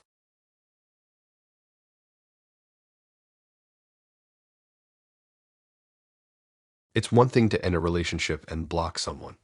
It's a whole other level when you find out they've been showing up at your little brother's school pretending it's just a coincidence. When I broke up with Klarna, I thought it would be a clean cut. She didn't scream or argue, didn't beg me to stay. She just nodded, said, "Okay," and walked out. It felt eerie, but I told myself maybe she was just accepting it like an adult. We weren't toxic exactly, but she had a way of stretching little things into big problems, Like I forget to reply to a text, and somehow that would mean I didn't care about her feelings. She didn't explode, though. She just stored it all in this quiet way that always made me feel like I was walking on glass. So when she left calmly, I figured that was her way of closing the chapter. But a month later, my mom called and casually mentioned that she saw Klarna outside my brother's school. Just a passing comment. She said she was volunteering. Small world, huh? My stomach dropped. My brother was 10. He went to a small school about 15 minutes from my place. There was no reason for Klarna to be there. She didn't have a kid. No cousins, no siblings, no connection. I asked my mom if she talked to her, and she said, yeah, just briefly. She was helping out with a book fair or something. At first, I thought maybe she really was volunteering. Maybe she signed up for something through the community and just happened to be assigned there. But I couldn't shake the feeling. So I asked my brother if he'd seen her. He said yeah, not just once, multiple times. He said she helped out in the library sometimes and handed out snacks at recess. I asked if she ever talked to him directly. He said, she asked if I missed you. That was all I needed to hear. I didn't tell my mom right away. She liked Klarna, always thought she was sweet but misunderstood. But that comment from my brother, that wasn't a coincidence. That was intentional. I started watching her socials, the ones I hadn't blocked. She had a private Instagram, but her bio had changed. It now said, working with young minds, healing through giving back. Her Facebook showed pictures of her at the school, smiling with kids, standing near the fence, holding a clipboard like she belonged there. And in the comments, my aunt, my cousin, my mom, all saying things like, so proud of you. And you're amazing with kids. I felt like I was going insane. Everyone thought she was just being helpful. That she'd moved on and was doing something positive. No one saw that she had inserted herself into my life again through the back door. So I confronted her. Not in person. I sent a message. Straightforward. Why are you volunteering at my brother's school? She left me on read. No reply. No explanation. 2 days later, she posted another picture from the school. A group shot of volunteers. She blurred out the kids' faces but captioned it with, sometimes the people who think they've let go are the ones holding on the tightest. It felt like a direct shot. I talked to my mom again, told her everything. That Klarna had no reason to be there, that she was asking my brother personal stuff, that it wasn't normal. My mom got defensive at first, said maybe I was reading into it too much. That Klarna had been through a lot and just needed a fresh start. I couldn't believe it. I had to sit down and explain that she wasn't just being kind. She was trying to stay in my orbit by using a 10-year-old. She didn't show up at a random school. She chose that school. She chose my family. Eventually, my mom got it. She called the school and explained the situation. Asked them to remove Klarna from their volunteer list. The school said they couldn't legally ban her unless she broke a rule, but they agreed to stop scheduling her for events. That's when Klarna messaged me. Finally. She said, I just wanted to stay close to the part of your life that felt real. She said being around my brother reminded her of what we had, and that she wasn't trying to cause trouble. She was trying to stay grounded. Then she added, he missed me, he told me that himself. I didn't reply. What was I supposed to say? She was treating my brother like some emotional souvenir, like keeping tabs on a kid could somehow justify sneaking around behind my back. A few days later, I got a call from my cousin. She said Klarna had shown up at her cafe, across town, nowhere near her place, and asked about me. Just casually, like she hadn't done anything strange, like we were still friends. My cousin played it cool, told her she hadn't seen me, and then called me right after. That was a pattern. She wouldn't reach out to me directly, but she'd find ways to circle my world. Bumping into people, dropping hints, always making it seem like a coincidence, like she was just living her life and happened to run into the people I cared about. But none of it was coincidence. It was calculated. I changed the way I move now. I'm more private. I don't tab locations. I don't post about my family. I keep my distance from anyone who still talks to her, even passively. Because once you've dealt with someone who's that good at appearing innocent while doing something deeply intrusive, you stop giving benefit of the doubt. Klarna never showed up at the school again after the call, at least as far as I know. My brother didn't mention her after that. My family eventually stopped bringing her up, and people moved on. But that whole thing messed with my head more than I expected. Because it wasn't loud. It wasn't messy. It was quiet, polite, wrapped in the disguise of kindness and volunteering and doing good. And if you hadn't been paying attention, you'd think I was the one being bitter, that I was overreacting to someone just trying to help. But I know what it was. It was someone who couldn't accept being out of my life, so they found a way to stick around where they knew it would hurt. Through the people I loved. Through the part of my life she thought I'd let my guard down. She didn't show up at my door. She showed up at a school, smiled for a picture, and waited to be seen.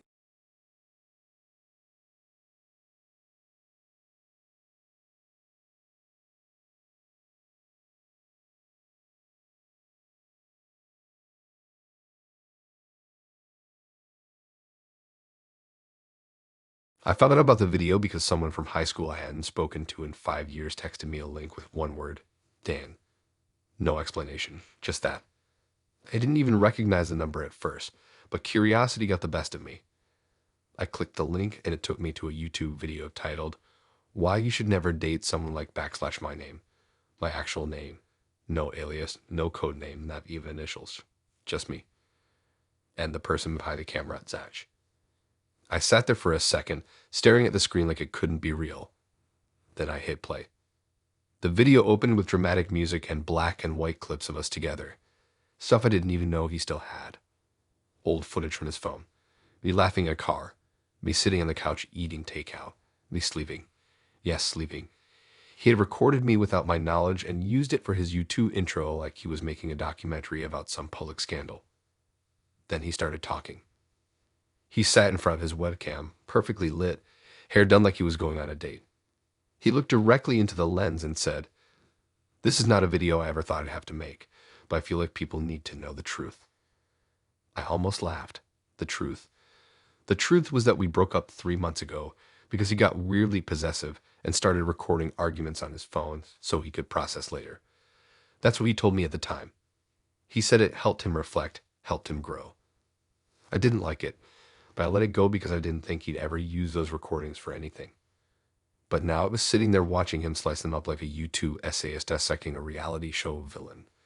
He played audio clips of us fighting, not full conversations, just tiny moments where I was frustrated, emotional, or exhausted.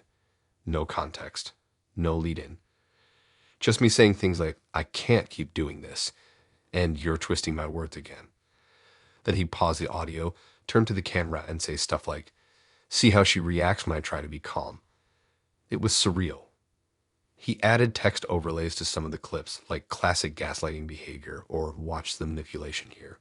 He treated it like a tutorial. A guide to surviving a breakup with someone toxic. And he framed himself as the emotionally intelligent one, the guy who tried so hard to make things work but was constantly met with chaos. He even included screenshots of old texts, but not ours. These were messages from people who claimed to have dated me before him. I don't know if they were real, fake, or altered, but the text said things like, she played me too, and it's all the same pattern. He never showed names. Just cropped screenshots, shaky text boxes, and a voiceover that said, it's not just me. There's a pattern here. I felt like I was watching someone explain a conspiracy theory that I was the center of. He ended the video by saying he wasn't trying to ruin my life. He literally said, this isn't about revenge, it's about accountability. Like making a 20-minute character assassination with background music and cutaways with some kind of healing exercise. The video had already hit over 30,000 views when I found it. The comments were brutal, strangers calling me manipulative, saying I was a narcissist. One person said they dated someone just like me and that Zach was brave for coming forward. Others said I should be ashamed. A few even tried to guess where I worked based on small details in the video background. And of course, he didn't disable the comments. He liked them, replied to them, thanked people for their support, told them he was finally feeling heard. I reported the video, flagged it for harassment, for privacy violations, for anything that might get it taken down. But it didn't go anywhere. The platform sent me one of those generic replies like, we reviewed the content and found it does not violate our policies. I tried again. Nothing. I texted Zach once. Just one message. Take it down. He didn't respond. But 2 days later, he posted a follow-up video called She Finally Reached Out, where he wrote my message on screen and called it proof that I was trying to silence him. That's when I realized he was never going to stop. This wasn't about closure. This was content to him. Views. Validation. He wasn't just telling a story. He was building a brand. I started getting messages from people I didn't even know. Some were supportive, saying they saw through the edits and that it was clearly biased. But most of them weren't kind. One person messaged me saying they hoped I learned a lesson. Another called me dangerous. I ended up locking all my accounts, changed my usernames, deleted old photos. I had to email my job's HR department in case anyone reached out pretending to be from a media outlet or something, because at this point, nothing felt off limits. It took months before the views finally slowed down. By then, the damage had already been done. I lost a few friendships over it. Some people said they didn't know who to believe. Others just quietly distanced themselves. What stuck with me wasn't the video itself. It was how easy it was to build a story with just a few clips and a confident voice. How easily people bought it. How quickly they turned on someone they'd never met because it fit a narrative that made them feel better about their own pain. Zach never apologized, never retracted anything, and I stopped waiting for him to. Now when people bring up his name, I don't explain. I don't defend myself. I just say, we're not in contact. Because trying to clear my name in the comments section of a video made for strangers is a game I'm not going to play. Let him keep the video. Let him have the likes, the comments, the sympathy. Let him be the guy who turned a breakup into a film project. Because anyone who needs to destroy someone else's reputation just to feel like their healing isn't really moving on. They're just stuck. And I'm not stuck anymore.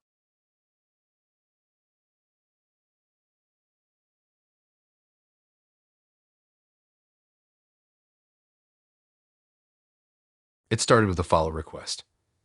Nothing weird about that, right? Just a random account with no profile picture, no posts, and a name like Sunshine Dream Soxo. I didn't recognize it, but I figured maybe it was a spam bot or some random account trying to boost their own follower count. I didn't accept it, didn't think twice. Then another one came in. This one was called True Friend 143. Same deal, no posts, no mutuals, just another ghost account with a suspicious vibe. Then another, and another. Over the next few weeks, I must have gotten close to 20 follow requests from different weird accounts. All of them were these fake-looking pages with usernames that were a little too try-hard, like Loyalty First or Your Secret Truth. Still, I didn't connect the dots. What made it click was when one of my friends, someone I barely talked to outside of social media, messaged me and said, "Hey, just wanted to check in. Are you okay with Jessica messaging me?" I froze. Jessica and I had broken up months earlier. She was intense in ways I couldn't handle anymore. Constant overthinking, jealousy out of nowhere, accusing me of stuff just because I didn't text back fast enough. When I ended it, she cried and said she respected my decision. She even thanked me for being honest. I believed her. I thought for once, a breakup had gone smoothly. But apparently, while I was moving on, she was launching an investigation. My friend sent screenshots, messages from one of those burner accounts, paragraphs accusing her of trying to steal someone's man, calling her names, saying she was shameless and pathetic. The weird part, all of it was about me. The account even sent screenshots of my posts, accusing her of liking them on purpose. The message ended with, "You knew he was mine. Stay away." I felt sick. I knew immediately it was Jessica. The phrasing, the obsession with post likes, the tone. It was all her. No one else even cared that much. I didn't respond right away. I needed to see how deep it went. So I started asking around. Turns out, it wasn't just one friend. It was multiple. Anyone who had liked one of my photos, even if it was just a story from 2 months ago, got a message. Some people ignored it, others responded confused, but a few came to me with receipts. The messages were always slightly different, but the core of it was the same. I was hers, they were in the way, and they needed to stop. Some of the accounts were made to look like they belonged to real people. She used stock photos for profile pics, followed mutuals to make them seem legit. A couple of my friends said they actually responded at first because they thought the accounts were real. It wasn't until the messages got hostile that they figured out something was off. She'd been doing this for months, quietly, behind fake usernames, all while I had no idea. I thought she was gone. I thought I was moving on. I even started talking to someone new, nothing serious, just casual. But when that person suddenly unfollowed me and stopped responding to texts, I got my answer. She'd been contacted too. She never told me what was said, just blocked me and disappeared. I don't blame her. Getting threats from an unhinged stranger would make anyone back off. I confronted Jessica through text. I didn't accuse her outright. I just asked if she knew anything about these fake accounts. Her response was a classic deflection. Wow, I can't believe you'd even ask me that. That was all I needed. So I dug deeper. I went through all the accounts that had messaged my friends. Most of them had reused bios, similar captions, same odd patterns in how they typed. It was clear they were made by one person.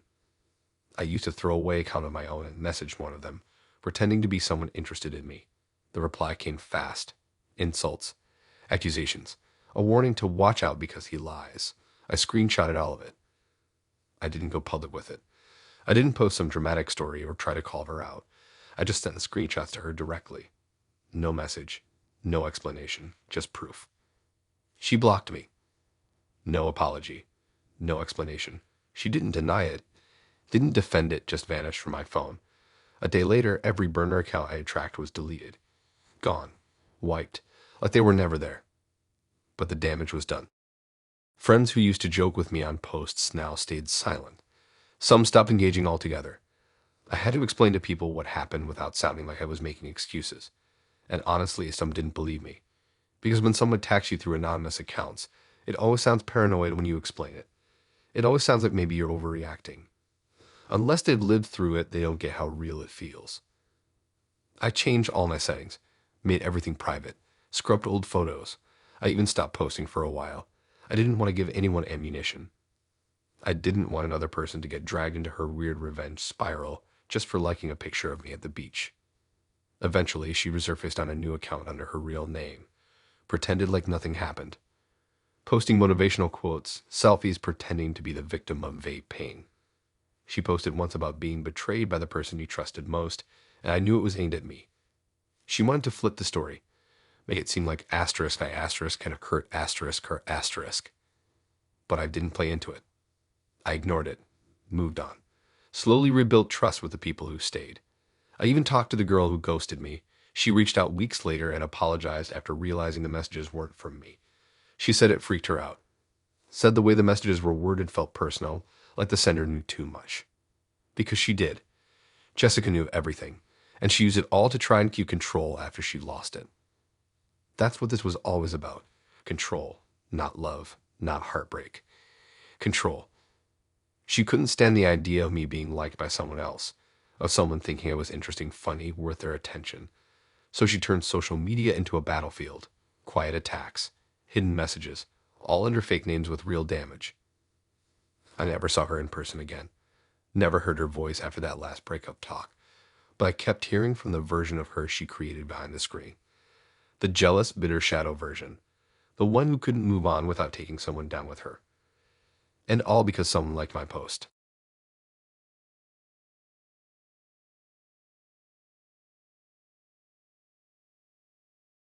The knock on my door wasn't angry.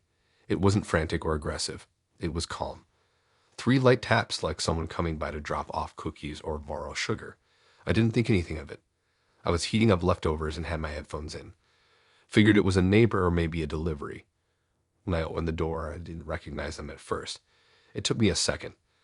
Then I realized it was Mason's parents. His mom was holding a purse tight against her body, like she didn't want to be there. His dad had that look like he was doing something he didn't agree with but got roped into anyway. They didn't smile. They didn't even say hello. His mom went straight into it. "We want to talk about the money," she said, just like that. No context. No easing into it. I stood there confused. What money? She looked at me like I was playing dumb. The money you took from Mason. The money he said you never paid back. That sentence hit me like a slap. I let them in mostly out of shock. I sat them down, still trying to wrap my head around what was going on. And then his dad chimed in, clearly trying to sound more civil. He told us you borrowed from him while you were together, that he supported you financially, that you promised to pay it back and didn't. It was so backwards I actually laughed. They didn't laugh back. Because that wasn't just a lie, it was a complete reversal of what actually happened. Mason moved in with me after getting kicked out of his last apartment. He said it would be temporary, that he just needed a few weeks to find a new place and sort things out. I covered the rent, the food, the utilities, everything. Weeks turned into months. He always had an excuse. Late payments, freelance checks still processing, gigs that fell through. I wanted to be patient. I didn't want to be the person who gave up when someone was down. So I helped. I created a shared doc where I logged every expense. I told him, "Pay me back when you can." He agreed, thanked me, told me I was the only one who believed in him. And then when we broke up, suddenly he flipped it. Told his parents I was the one who drained him, that I used him, that I mooched off him and walked away without paying him a cent. I couldn't believe it. I pulled up everything on my phone. Screenshots of our conversations about bills, proof of transfers I made into his account, the spreadsheet with dates and amounts. I showed it to them calmly, no yelling, no accusations, just the truth. His dad looked through it for a long time. Didn't say much, just nodded slowly. His mom was quiet. At one point she muttered something like, "He didn't mention any of this." No apology, just confusion, and maybe a little bit of shame. Eventually they stood up to leave. His dad said, "Thanks for showing us," and his mom said nothing. They didn't look me in the eye as they walked out. I closed the door behind them and just stood there for a while, not even sure what had just happened. Later that week, I started getting messages from people we knew. Some were clearly trying to get the real story. Others had already made up their minds. Apparently, Mason had been going around telling people I wrecked him financially, that I manipulated him, that I lived off his generosity and tossed him aside when I got bored. He framed it like he was the struggling artist and I was a heartless one who bled him dry. But that's what Mason did. He didn't lie in obvious ways. He bet the truth just enough. Twisted stories so they sounded believable. Left out the parts that didn't make him look good. And he always made sure to say things like, "I don't want to talk badly about her," but before completely dragging my name. It wasn't just the money. It was a narrative. The way he flipped everything to protect himself. The way he got sympathy by acting like a victim. And the way he convinced his parents, people who had no reason not to trust him, to show up at my door with a lecture. I never heard from Mason again. He didn't text, didn't apologize, didn't clarify. But I saw a post on his Instagram a few weeks later.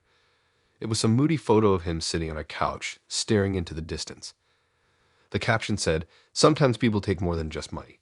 They take peace of you." I didn't even bother replying. I just blocked him. What got me wasn't the money. I didn't care about the money. I never expected to get it back. What got me was how confidently he erased what really happened and replaced it with something that made him feel better. How he let me carry the weight of his mess and then blamed me for not cleaning it up. I told myself I wouldn't let it change me, that I wouldn't stop helping people just because I helped the wrong person once. But it did change me. Now I ask more questions. Now I protect myself. And now, when someone tells me their side of the story, I make sure it's not the only side I hear. Because I learned the hard way that some people aren't looking for help. They're looking for someone to blame when they don't get what they want. Mason didn't want support. He wanted a safety net. And when I stopped being that, he turned me into a villain. I don't need an apology. I don't need the money. But I'll never forget the look on his parents' faces when the truth hit. A quiet moment where they realized their son had lied. Not just a little, a lot. And they showed up at my door to clean it up.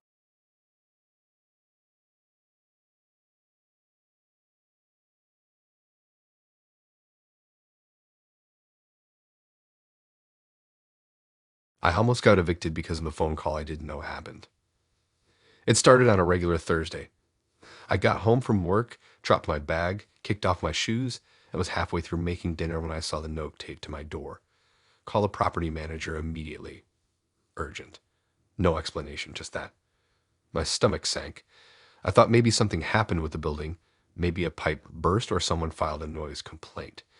I'd never had any issues with management before, so I didn't expect much. I called. The tone changed fast. The manager picked up and went straight into it. "We received a serious complaint about you. I need to ask, are you currently involved in any legal disputes? Have you had any domestic incidents we should know about?" I was floored. I said no. Asked what this was about. He hesitated, then said they got a call from someone claiming to be my partner. A woman, she said I was dangerous. Said I had violent outbursts, that I'd threatened her, and that she was scared for her safety. She warned the building that if they didn't do something, there could be a serious incident. I couldn't speak for a second. I knew immediately who it was. Nicole. We dated briefly, just a couple months. It ended before it really got going. She was dramatic in ways that drained me. Every text that went unanswered for more than 10 minutes became a crisis. If I didn't act exactly how she expected, she'd shut down completely or guilt me with a full paragraph about how I didn't value emotional effort. It wasn't all bad, but it wasn't healthy, and I told her that. I ended it as kindly as I could. I didn't ghost her. I didn't fight her. I just said I needed space and that it wasn't working, she cried. Told me she respected my honesty. Said she hoped we could be friends one day. And that was that. Or so I thought. Apparently, weeks after we stopped talking, she called the landlord pretending to still be my girlfriend. She said she was concerned about me. That she had been living with me and seen things firsthand. She made it sound like she was reporting me to protect others. Not out of revenge, but out of responsibility. She never lived with me, not even close. The manager took her words seriously. He didn't know it was a lie. She sounded calm, reasonable. She told him things like, I know this might be hard to believe, but I just want to prevent something bad from happening. And that was enough to put me under a spotlight. They were reviewing my lease.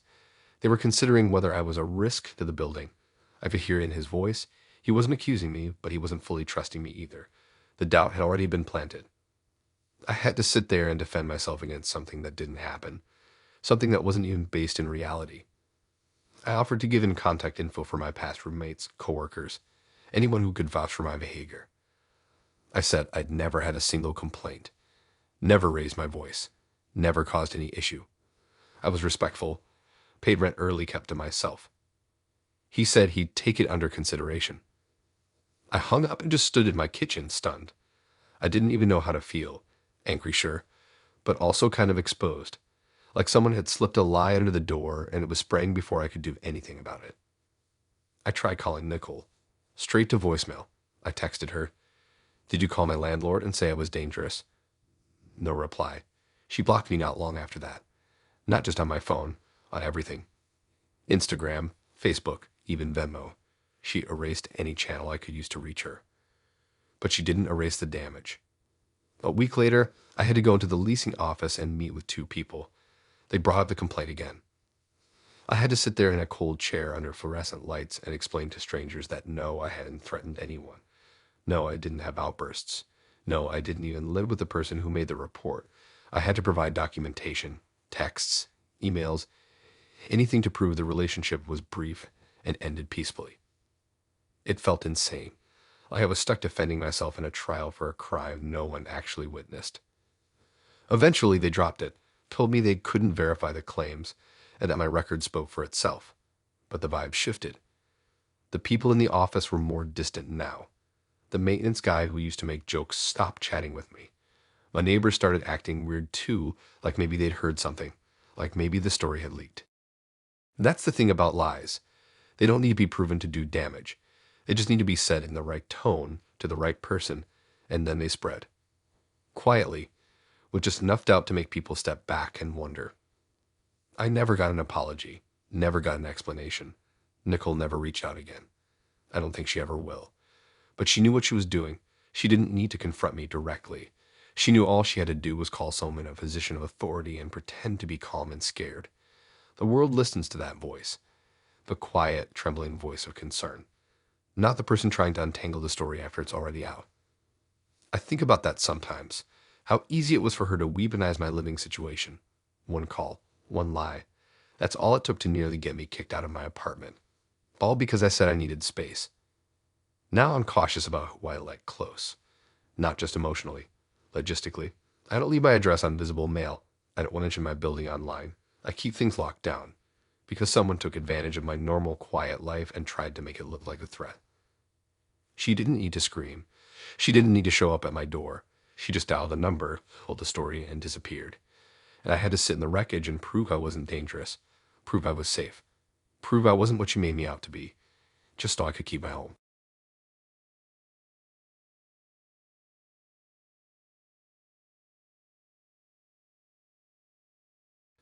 At first, I didn't even realize it was Bill. His hair was shorter, and he'd grown this awkward beard that made him look older than he was. I hadn't seen him since we broke up 6 months earlier, and back then, he said he was switching to a different gym. Guess that didn't last. At first, I thought it was coincidence, that he just happened to end up at the same place. It happens. You can't own a gym, and we didn't end things on explosive terms. So I ignored it. Kept my head down, did my workouts, tried to be civil. But then it stopped feeling like coincidence. He was always there, not just sometimes, always. Same time, same days, same machines. I'd move to a treadmill, he'd be one row behind. I'd go the stretch, he'd be over by the mats. No interaction. Just presence, like he was trying to stay close enough to be noticed, but not enough to get called out. It got weirder when other people started noticing. When the trainers asked if I knew him, I said we used to date, and she gave me this look like she already figured that out. She said he recently started working the front desk part-time. Just a couple shifts a week, but enough to be around. Enough to know who came and went. I tried to keep it cool. I didn't want drama. But I started changing my routine, coming in at different times. Switching days. Didn't matter. He adjusted too. He'd show up when I showed up. Always just after me, like he was trying not to be too obvious. But it was obvious. One day, I was leaving and the guy at the desk stopped me. Said, "Hey, just wanted to say congrats on the new job." I froze, because I hadn't told anyone at the gym about that. I'd only posted about it on my private Instagram. The one Bill didn't follow anymore. The one I thought he didn't have access to. I asked him how he knew. He looked confused and said, "Bill mentioned it." Said you told him. I didn't say anything, just nodded and left. I got home and checked my followers. No sign of him. But then I noticed something. A random account I hadn't paid attention to before. Barely any posts, no profile picture, following just a few people. I clicked it, and every post it liked was mine. Every single one. It had been there for months. That's when it hit me. He made a burner account. He was using it to watch me, to track what I was doing, what I posted, where I went. And then he was taking that information and casually dropping it into conversations at the gym like we still talked, like we were still part of each other's lives. It wasn't aggressive, it wasn't threatening, but it was invasive in a way that crawled under my skin. Then came the whispers. People started treating me differently. A couple regulars who used to chat with me between sets stopped saying hi. One girl who always complimented my shoes looked right through me. I didn't get it until I'd overheard one of them in the locker room. They were talking about me. He said she cheated on him and that's why he had to leave. Can you believe she still comes here after everything? I stood there, frozen in the next stall. My heart was pounding. I waited until they left before I came out.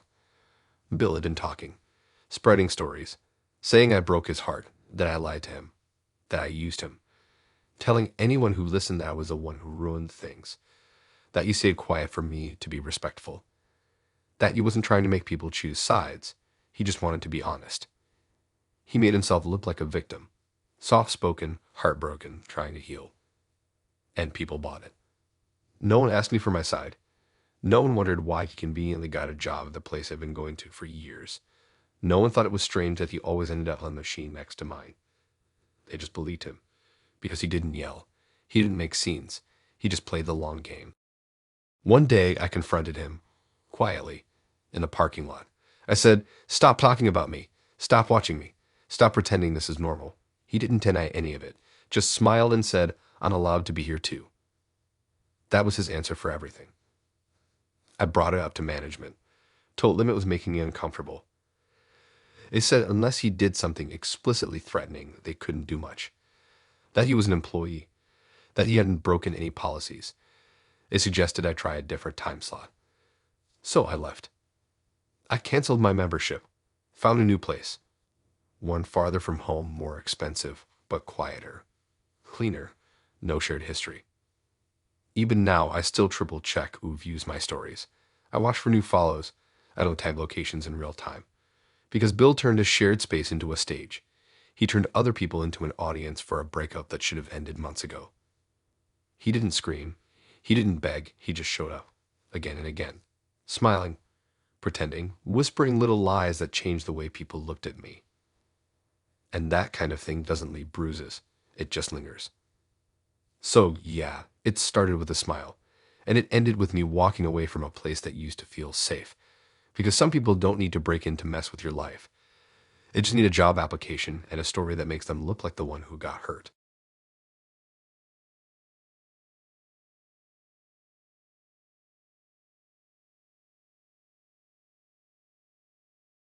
It started with a repost, a screen recording of someone scrolling through their notes app, showing what looked like pieces of a therapy session transcript.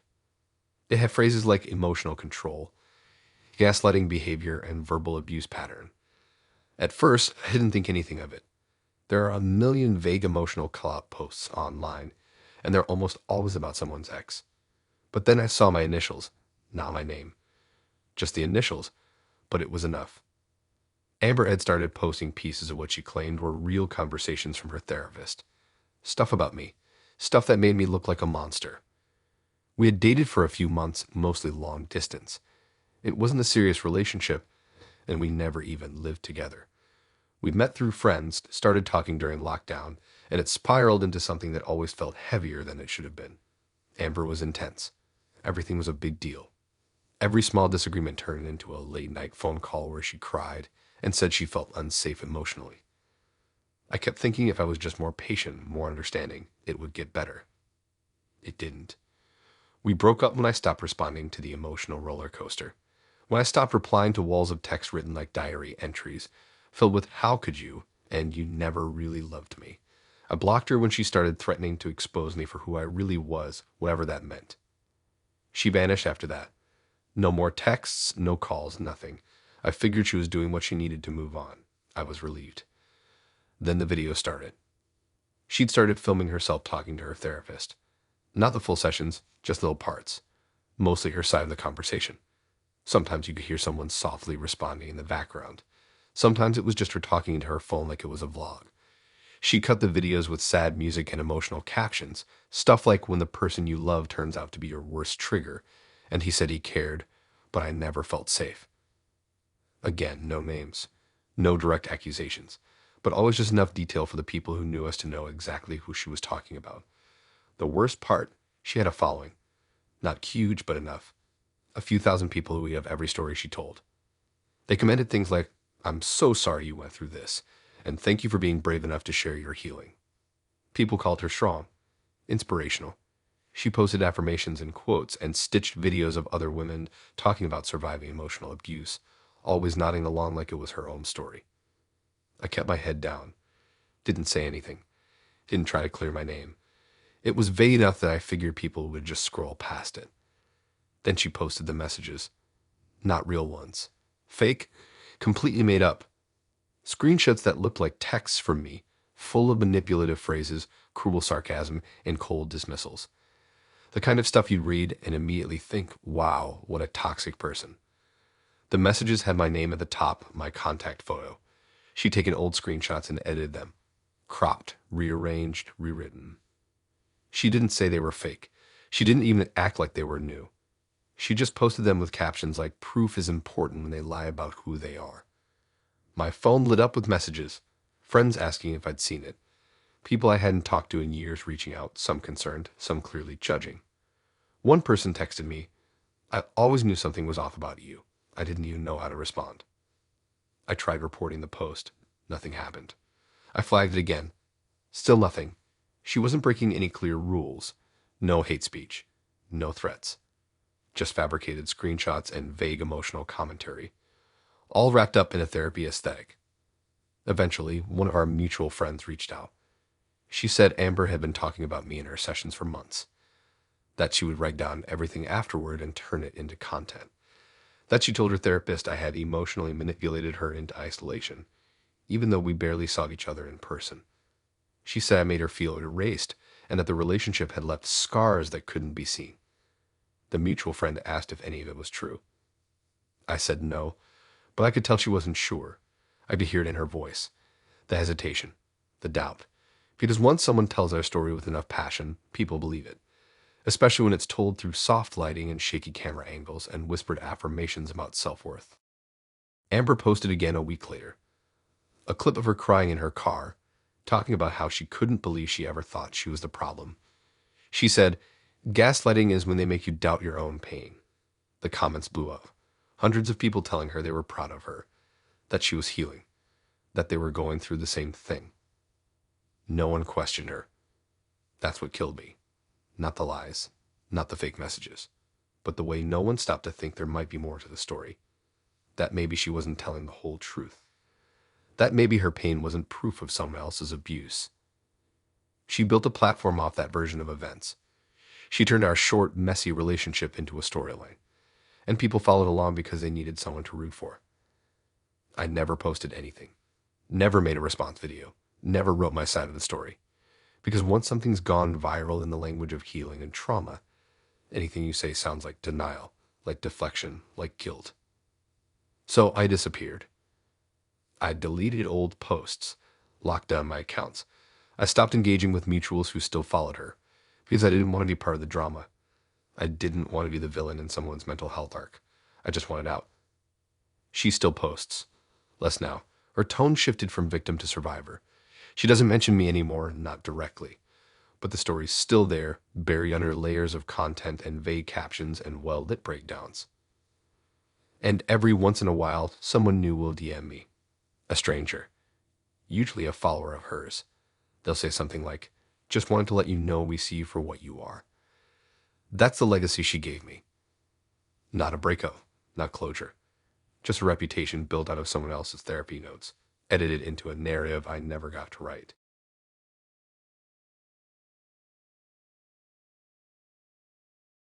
The first time I saw him walk through the door, I actually thought I was imagining it. It had been weeks since I'd seen Jake, long enough that the leftover tension in my chest had started to fade. We hadn't ended things on good terms. I told him straight up that I couldn't deal with how controlling he'd gotten, how everything I said got picked apart, how he always made me feel like I had to defend myself for basic things, like spending time with friends or having a normal conversation with someone. The breakup wasn't loud. He didn't scream or beg.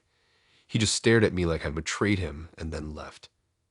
But there he was, inside the cafe I worked at, standing in line like he was any other customer. He didn't say anything. Didn't even make eye contact. Just ordered a drink from one of my coworkers, sat down in the corner, and started scrolling on his phone like he belonged there. I told myself maybe it was random. Maybe he just happened to be nearby. Maybe he didn't even know I worked that shift. But he came back the next day, and the next, and then again after that. He always sat in the same corner, always by himself. Always had a book or his phone out, pretending like he was busy, but I'd catch him watching me. Not in an obvious way. He was careful. But I felt it. That kind of stare you can sense even when your back's turned.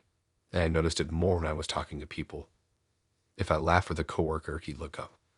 If a customer flirted even a little, his posture would change. Like he was listening. Like he was collecting data. I didn't say anything for a while. I didn't want to give him the satisfaction of knowing I noticed. But I started getting uncomfortable. One of my coworkers even asked, "Is that guy your friend or something?" "He's always here when you are." I shrugged it off. Said I didn't know him that well, which was technically true at least now. Then it got worse. One night after work, my friend Lala texted me something weird. She said, "Hey, do you know a guy named Jake?" I immediately felt sick. She told me he stopped her outside the train station. Said he recognized her from my socials. That he just wanted to talk. Said he was worried about me and felt like someone needed to know the truth. Lala didn't give him much, but she said he seemed calm, polite, like he wasn't doing anything wrong. Just a guy sharing his concerns. But that was the thing about Jake. He always knew how to sound reasonable. He told her I had lied to him, that I was manipulative, that I used people until they got tired. Said I didn't treat people with respect, that wasn't who I pretended to be online. He made it sound like he was just trying to prevent anyone else from getting hurt. She was freaked out, not just by what he said, but by how casual he made it sound, like giving people warnings about me was just a responsible thing to do. I was furious, not scared yet, just angry. I messaged him and said, "Stay away from my friends. Don't talk to them. Don't follow them. Don't show up at my job." He didn't reply, but he didn't stop either. Over the next couple of weeks, 3 more friends said he approached them, always after they hung out with me, always with the same tone, soft concern, some fake sense of duty, a warning disguised as conversation. He never yelled, never made threats, just gently chipped away at how people saw me. He made me look like a problem without ever saying anything outright, just enough vague concern to make people pause. I tried telling my manager about it, asked if we could ask him to stop coming in. She was sympathetic, but said unless he was harassing me or customers directly, there wasn't much she could do. He was just sitting there, just buying coffee. just existing in the space. I wanted to scream. I started changing my schedule, picking up shifts you wouldn't expect, leaving out the back door, coordinating with coworkers to swap nights, but it was exhausting. I was constantly on edge, always watching the door. And every time he walked in, it was the same thing, quiet, collected, and so obviously on purpose. Then one night, after we closed, I caught him standing across the street, just watching. I didn't go over. I didn't text him. I just got into my car and drove home with my chest tight and my head spinning. The next day, I posted something online, not about him, just a vague post about how some people don't need to scream to be dangerous. That silence can be a weapon. That control doesn't always look like control. A few people got it. A few didn't. One person even messaged me saying, "Jake told me you were going to start making stuff up about him," like he'd already planted the idea that anything I said would be fake. That was the moment I realized how deep it had gone. He wasn't just trying to mess with me. He was trying to rewrite who I was one subtle interaction at a time. And because he wasn't loud or aggressive, people listened. Because he said it with concern in his voice, people believed him.